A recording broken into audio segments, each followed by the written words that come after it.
Меѓународниот успех на репрезентацијата или домашните клубови вообичаено е причина за радост, но во земјава е причина и за гнев, бидејќи настапите на националниот и другите тимови може да се следат на телевизија само на странски јазик.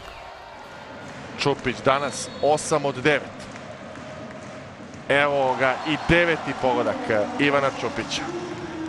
Dosta ofenzivnu Makedoniju, koja se nije došla samo braniti ovdje u Ljubljanu. Како се случи настапите на репрезентациите и клубовите во меѓународните лиги да останат без коментар на македонски јазик. Каналите кои што се реемитуваат во Македонија мора да бидат реемитувани на оној јазик на кој што оригинално се емитуваат во таа држава во која што имаат добиено дозвола. Спортските новинари бараат законска интервенција од државата. Македонија е единствената земја на Балканот, па и во Европа, која се само цензурира кога е во прашање овој сегмент од спортското новинарство. Владата најавува решение за проблемот, но по изборите.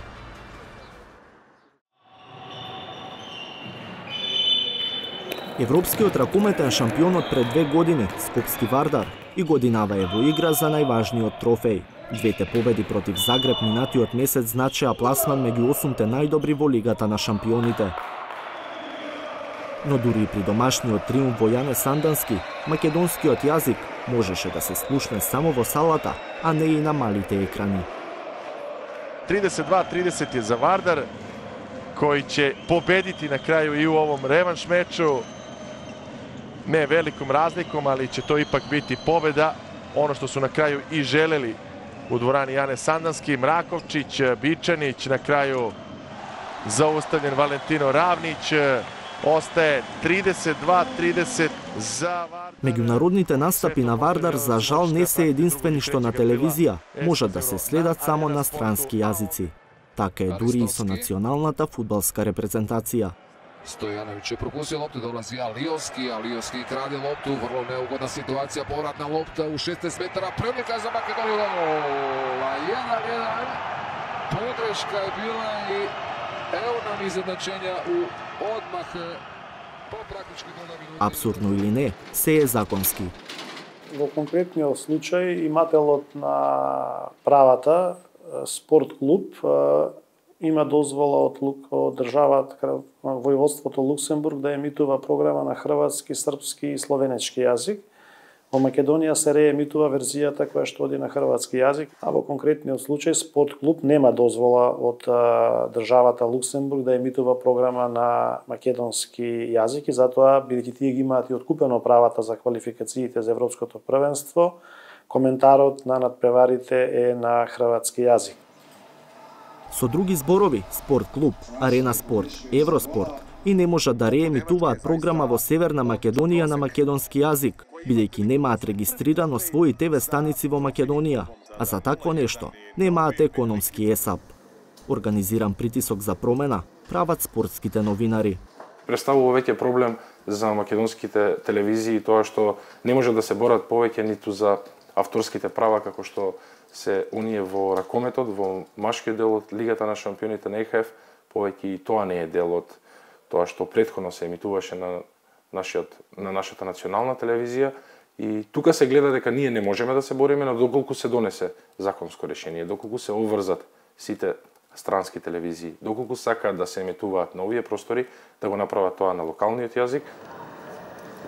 За такво решение стои коментаторот Бранко Илиевски. Тој е единствениот коментатор на македонски јазик, чиј глас се слуша на спорт клуб само кога фудбалската репрезентација игра на домашен терен во Лигата на нации.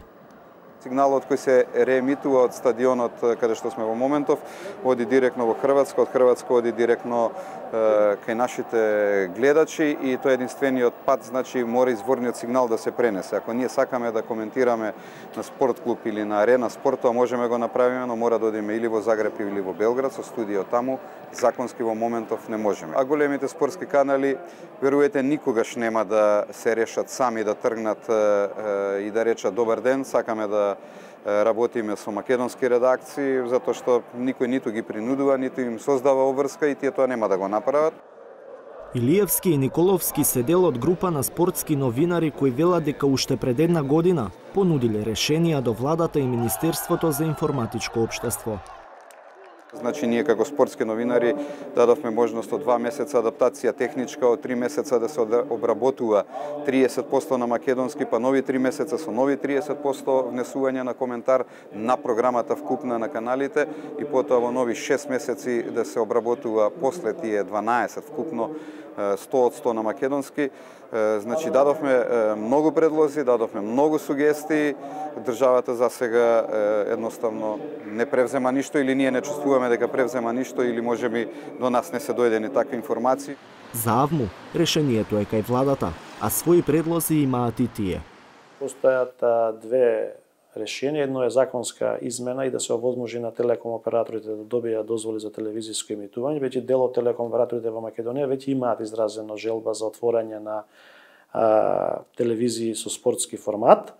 Или втората опција, владата да вложи напори во разговори со странските канали кои што веќе ги имаат откупено правата и за територијата на Република Македонија, да им се понудат услови за да и да има кај нив интерес да отворат нови телевизии во тие земји каде што емитуваат и на македонски јазик. Значи, тоа се двете опции. Постои трета опција, доколку владата има финансиски средства, тие финансиски средства да ги насочи кон јавниот сервис, па јавниот сервис виднина да ги откупува правата за значајни за оние спортски настани за кои што во Република Македонија постои интерес. Идеите на спортските новинари и на агенцијата му се добро познати и на надлежниот министер Дамјан Манчевски, но вели дека за прашањето што туку почнале да разговараат.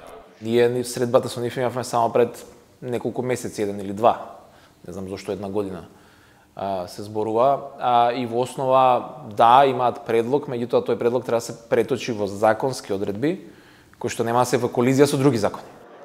Повеќе буџетски пари за МТВ да ги купува правата, според Манчевски, би било нарушување на пазарот. Слично е толкувањето и за законски измени, со кои телеком операторите би можеле да отвораат телевизии. А тука се и меѓународните правила на игра. Како што и претходно спомнав, значи, ако го гледаме само од овој аспект прашањето, нели лесно е решливо, ама факт е дека сигналот од изворот не сме да се менува до крајот и операторот мора да го пренесува во изборната форма. Се обидуваме да најдеме решение да не се прекрши тоа генерално правило, важи секаде во светот. И тоа не можеме да одиме против тоа. А при тоа да го адресираме овој специфичен проблем, затоа што се работи за навистина сме мало говорно подрачје на македонски јазик, авторските права се почесто ги купуваат компании кои што се однесуваат на цели говорни подрачја.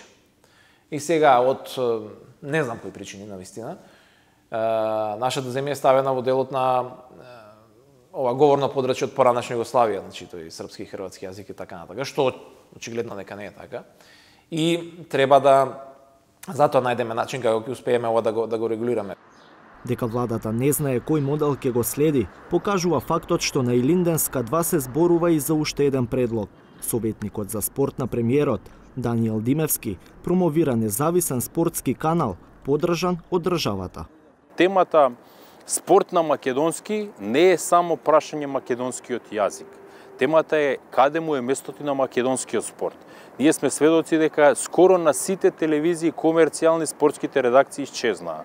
Значи, вие веќе и да ги немате. Значи, почнувајќи од Канал 5, Телма, Сител. Значи, сите, ако видите дека ако порано имаа сериозни продукции на спортски настани, веќе ги нема. Остана само националниот канал, а тоа е премалку, бидејќи истиот оди најчесто спортските и на собранискиот канал, кој што има друга намена, и вие практички нема простор за национален македонски спорт. Ако вие немате спорт домашен на телевизија, како ќе вршите промоција на спортот, како ќе им дадете начин на тие спортски федерации некаде да ги промовираат своите спонзори, и практички со исчезнување на овој простор вие сте ги осудиле сите тие спортски организации, генерално спортот во Македонија, на пропаст. Мноштвото идеи што се на маса значат дека во следните неколку месеци ќе остане праксата македонската репрезентација или меѓународните настапи на клубовите да се следат на странски јазик. Решение, велат од владата, ќе се бара по избори.